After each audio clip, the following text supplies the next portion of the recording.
Hey everyone, BPD Woman here. I know it's been about a week, so today I gotta get out a BPD Woman shorts, so let's get going. I hope you have all been well. I'm not sure what part of the country or world you are in, but here in this part of the country, summer is really heating up. And so lots of plans are being made. People are reaching out more for business.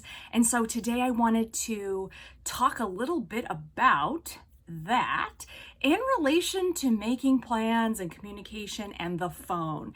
And for a lot of us with BPD or other emotional dysregulating disorders or symptoms, the phone can really be a trigger. 25 years ago, no one had a cell phone, right? So you either had to wait to see them in person or at the bar or at an event, or they would have to call you on the phone, right? Or even send you a letter. So there was a great deal of anxiety that wasn't built into communication back then. Now, you expect communication right away because, why not? Like, everyone has a phone right in their hand and you expect them, okay, well, if they have it, they should be able to see it. I know they've seen it, right? Who doesn't check their phone 50 million times a day? But what do you do when you have all that anxiety and you have a tendency to impulsivity, either to block someone or to, send multiple texts? Hey, where are you? Did you see my text? Or to, perhaps say something mean or cut off the relationship, right? Or blow it up. And so I want to talk about a few situations and real world examples of what to do when people don't respond to your text and what that means and what you could do to be effective. And finally, there is another longer video that I've done, and so please check that out. And it's called How to Deal with People Who, don't quote me on this exact title, but it's basically people who ghost, ignore, or otherwise gaslight you. And so you can get a wealth of information, hopefully, from that video, and it goes into a little bit more depth. Let's get going. So first I'm going to talk about two instances. The first one I'm going to talk about is a client, and she's a relatively new client, and she is a referral from a long-standing client, someone who I have a really good relationship with. And of course, when it's a client's referral, I really want to make sure that everything goes well and that things are hunky-dory and, that people are happy. And so there's only a few things that I really request of my clients, and that is to pay me on time and not haggle with money, to be respectful of my time, no constant cancellations, no, oops, I forgot the key, nothing like that wastes my time. And finally, saying thank you. So simple, 2 words, 7 letters, and it, or, right? Yeah, 8. Math was never my strong suit, everybody. Thank you goes a long way in life, right? If you just think of a situation where you've done something, or perhaps at work or for a friend, or you've held a door for someone and they didn't say thank you, like, how does that sit with you? And so this new referral is well, I don't know, but she's real light on the texts and she's even lighter on the thank yous. And she's used me several times as she's gone out of trips. And now she's added me to the regular occurring schedule. And so I see the dog now for 20 minutes, 5 days a week. And something that I've noticed with her is that she's really critical. She's very quick to text me about something I've done wrong, right? Or point out a mistake I've made. And things that I've gathered from like her house, like there's all of these like to-do boards and like how to be perfect. And there must be like 5 of these boards. It's a bit overwhelming. And I'm not saying that goal boards aren't helpful, because they are. And I have one and I've done videos on how to make use of them. But it can be, sometimes overwhelming in the sense that you're not getting, things done that you need to get done. So in that regard, I have really been killing it for this client, and she doesn't really ever thank me. And almost all of my clients, or maybe they might miss a day or two, but they say thank you, thanks, right? It's so simple and easy. And why wouldn't you? You know, someone's taking care of your house, kind of, but really they're taking care of your pet. Why wouldn't you want to say thank you, right? So anyways, a couple of days ago, maybe it was last week, you know, in my invoice or my report card, I wrote, I write what kind of visit I did. So a 20-minute, a 30-minute visit, and then I like write the specific times. And so the times are right. It was like 1 p.m. to 1:20, so 20 minutes. But the type of visit I put was, I think I accidentally put 10-minute visits instead of 20, and I don't offer a 10-minute visit, and she knows that because she's been to my website, so whatever. So she immediately, after I sent the report card, you know, she was like, thanks, Jen. I wanted to clarify though, because it said that you did a 10-minute visit, and I just want to make sure. And it's like, I send screenshots of the stopwatch that I use, like on the iPhone. So it says 20 minutes. So, you know, it was like she was nitpicking. I was like, it was 20. It says 1 to 1:20, like there's pictures. It's like, yeah, I did a 10-minute visit, but we had a 13-minute walk. That makes sense. Okay, right. So it's just like one of these things that got under my skin. So she pays me on time, perfectly fine. And at the beginning of this week, she sent me this text that she wants the dog to not have treats anymore because she needs to eat more of her food, but she can have a Frosty Paw, which is essentially a really big treat during hot days. Okay, well, we're in the summer here on the East Coast. Almost every day is a summer day, and it's really hot. It gets up to 80, 90 every single day.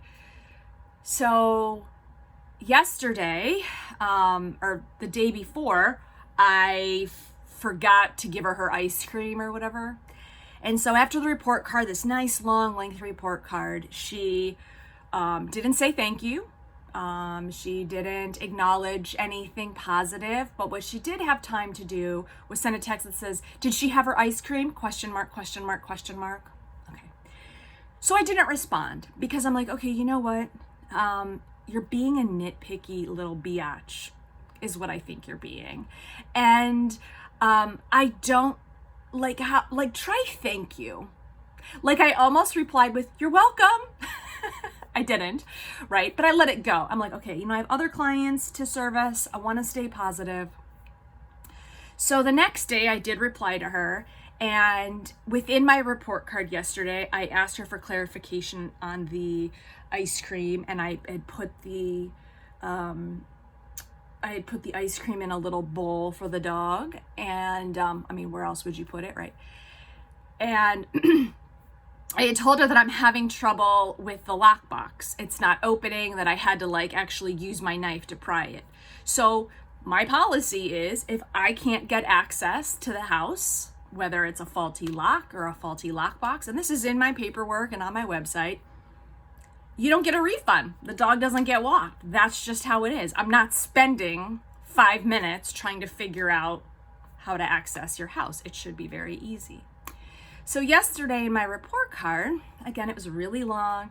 And at the end, I asked her to clarify the position on how I should do the ice cream and when the dog can get one every other day. And I also asked her about the lockbox, and I told her how I was having difficulty. So she didn't reply. She didn't say thank you yesterday. She didn't acknowledge. She didn't like it, nothing. This morning, I sent her a text saying, hey, I'll be there at this time today. And I said, did you also read my note about the lockbox? And she wrote back, please don't use a knife for the lockbox. You can use one thumbnail to hold it down and the other thumbnail to open it. And it's like, I do this for a living. I have this exact lockbox that she has. I have used the same lockbox for dozens of other clients. I don't really have a problem how to operate a lockbox. It's just the way that hers is positioned that I can't get leverage to open it up. And then she said, and don't put the ice cream in a bowl, just put it on the floor. Okay. So again, like, it's just like this really critical, like, nitpicky bullshit. So this is what I want to talk about. So why do people act like this, right? And anyway, so I replied back to her. I was like, okay. I was like, well, I'll try that. But if you don't want me to use my knife and I can't get it open, then there are no refunds if I can't get access. So a better place would be to put it in the backyard. Okay. So this is the whole crux of this. That was a really long explanation.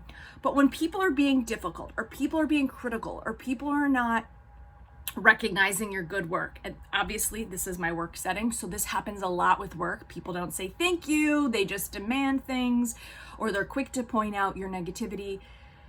And you couple that with all of these poster boards that this woman has on her house on how to be a better person. I felt like writing, learn how to say thank you every day. That's what you should put on your poster board, right? So, of course I didn't. So why is she doing this? And should I take it personally, and how should I react? Well, the first answer to that first question is, I don't know. We don't know why she's doing that, right? We know how it makes us feel, right? When somebody acts like that. For me, it makes me feel unappreciated. It makes me feel on edge. It makes me wonder, why is she acting like this, right? The second part of this is, no, I do not take it personally. Why? Because this is who this person is. This is how this person has always been. She's critical. She doesn't thank me. And finally, what is it I can do and not do when I'm getting these kinds of texts? Well, the first thing, again, if I keep in mind that I'm not taking this personal, then I'm not going to react in a personal manner, right?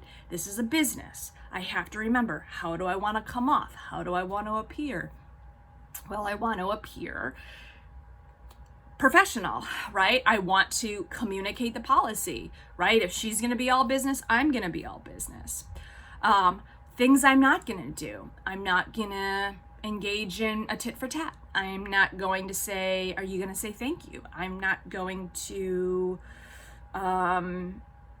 prod her for information, right? So if she's not willing to offer that information to me, or help me out to gain better access to the house when I have a busy schedule, well, then her dog's not going to get seen. If I can't get access, your dog's not going to get seen. It's just that simple. And furthermore, down the line, I have to think, okay, this is a daily client. This brings me an extra $75 a week, $300 a month. So that's nothing to shake a stick at. That's good. That's good. This is what I want. I want more reoccurring clients. But is it worth it to me to feel on edge, anxious, not know if I'm going to be able to get the box open, right? Like, trying to do my best every day. Like, eventually, if people don't thank you, or you don't feel appreciated, are you going to continue to keep trying your best? For me, that answer is no. So again, I have to make a decision, right? And I have to think, okay, well, this was a referral of another client. But the thing is that I have a very clear mindset about what I want out of my business transactions. And this is what I want you to think about when you're responding to these types of texts. What do you want out of it? And what is your end game? And for me, my end game is having clientele that's appreciative, thanks me, and pays me on time. It's very simple, right? So things that I don't and would highly recommend you don't do is don't act on impulse, and certainly don't reply when you're dysregulated. And so that's why I waited a whole day to reply back to her. And when I didn't hear from her last night, I planned. I said, okay, what am I going to do if I don't get a thank you or a reply from her today? Well, then I'm going to say, if I can't get the lockbox and I can't get in, there's no refunds. That's the facts, ma'am. This is a business. You want me to be there? You need me for the dog? Well, this is what I need from you, okay? I'm not going to reply when I'm dysregulated, and I'm certainly not going to be sarcastic or nasty. And now I'm at a point where I'm just going to be very professional, tit for tat, right? So that's where I'm coming from. Now that's like a business. Now I want to do a situation where you might be waiting on a friend to reply back to you. So let's talk about that. Okay. So, if you have friends and you're making plans, right? So this is a trigger. And things are great with you. Maybe you've met a new friend. So recently I met a friend through a friend, and I did a video on this, how to expand your social network. You're expanding your friends. It was one of my recent BPD short videos. And I texted a couple days ago and I said, hey, would you two be interested in going to this water park, blah, blah, blah. So I heard back from my friend that I've known for a while, but I hadn't heard back from him. And it'd been like a whole day. And I thought, well, this is really weird. Like, I guess he's not interested. You know, and all of those sorts of insecurities about who we are and are we worth it, and do people like us, and have they figured out that we have BPD and they don't want to be around us anymore. All of those things started to come back into play. And I started to think, okay, he doesn't like me. Well, fuck this. I'm never going to have friends. Oh, I lied to the people in my BPD video. Right. Okay. So what did I do? Nothing. Okay, I talked to my friend. I was like, hey, have you heard from so-and-so? She's like, oh, I heard from him a couple weeks ago, you know, but it's not unlike him to be slow on the reply. I said, okay, well, then I'll just wait it out. So I didn't hear from him. But then yesterday he texted and he's like, hey, this really sounds like fun. You know, here are the days that I can go.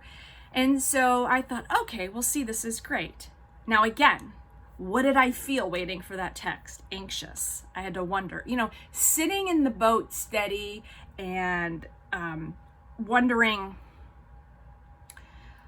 things like, are they going to text? Are they going to be my friend? And sitting in that gray zone area is tough, right? Because immediately, where does your mind go to? They don't like me. I'm not worth it. They know I have BPD. I'm a piece of shit, right? All of those, that negative blah, blah chatter, right? So you got to squash that down. And instead, what I recommend is replacing it with thoughts like this. Not sure why he hasn't texted yet. I'm going to wait for him to text back. I'm not going to send any more texts. I like me. I'm a good person. If he doesn't want to go to the water park, I'll still go with my other friend. And not acting out of impulsivity or anger or anxiousness or following it up with other texts that might be off-putting to him. What happened? He texted back and we've made a plan, right? So sitting in that ambiguity is tough. And this is a little bit different from that first example, because that first example, you're feeling disrespected. Well, I'm feeling disrespected, right? So how do I respond when I'm feeling disrespected? In this, I'm feeling not worthy enough because he's not responding, and I'm feeling like he doesn't want to be my friend. And so that kind of goes to shame and self-doubt, where the other one just sort of is, the other example sort of feeds off of anger and things of that nature. So again, really what this comes down to is not acting out when you're impulsive, okay, or just dysregulated. You want to put the phone down and do something else. You want to think about what you want out of the situation and consider how sending an angry text, even though in that moment it maybe make you feel good for 30 seconds, what that's going to do, right? What is that going to create? It's probably going to create another mess that you'll have to sort out. My name's Jen. You've been watching BPD Woman. This one a little bit longer, so this really is not a BPD short. So we'll do this as a full video. Leave me your comments below. I'd love to hear from you as always. And until I see you next time, and everything you do, please be effective. Bye.